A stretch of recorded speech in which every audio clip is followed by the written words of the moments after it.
Hey everyone, it's September 18th, and that means that if today is your birthday, you share with English murderer Neil Entwistle, known for killing his American wife and daughter in Massachusetts. And that is him, right up there.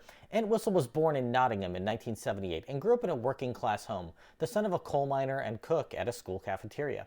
He was a good student and attained his master's in electrical engineering from the University of York.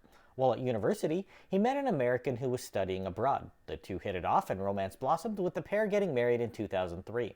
They had a daughter in 2005 and decided to move to the United States, where they initially stayed at his in-laws' house in Massachusetts.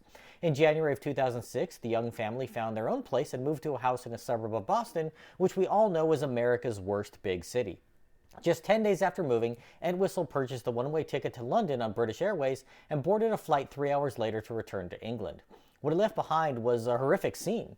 His wife and baby were shot to death in their home. Entwistle initially claimed that he had left in the morning to run an errand and that he returned 2 hours later to find the two lying dead in bed. He stated that he didn't want to call 911, but that he wanted to kill himself out of grief, so he went to his in-laws' house to try and obtain a handgun he knew was kept there.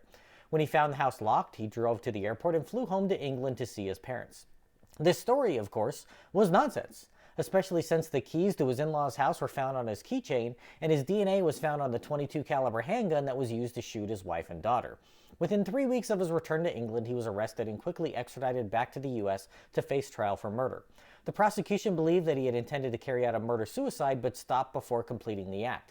Entwistle's defense was that his wife had killed their daughter before shooting herself in the head, but forensic evidence wasn't consistent with that theory, which would also require us to believe that he saw his wife kill herself in front of him, at which point he took the gun used and returned it to his in-laws' house. Investigators also discovered that he had 18 credit cards, all maxed out, and that he'd been relentlessly viewing pornography and seeking anonymous sex through seedy websites.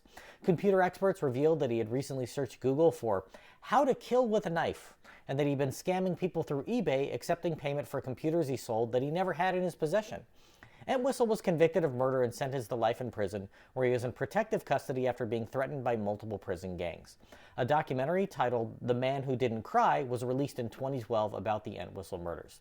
If this is your birthday, I hope you have a great day. Leave me a comment so I can wish you a happy birthday. If you know someone whose birthday it is today, send them this video so they can find out all about their birthday twin. And to Neil Entwistle I say, happy birthday, you bastard.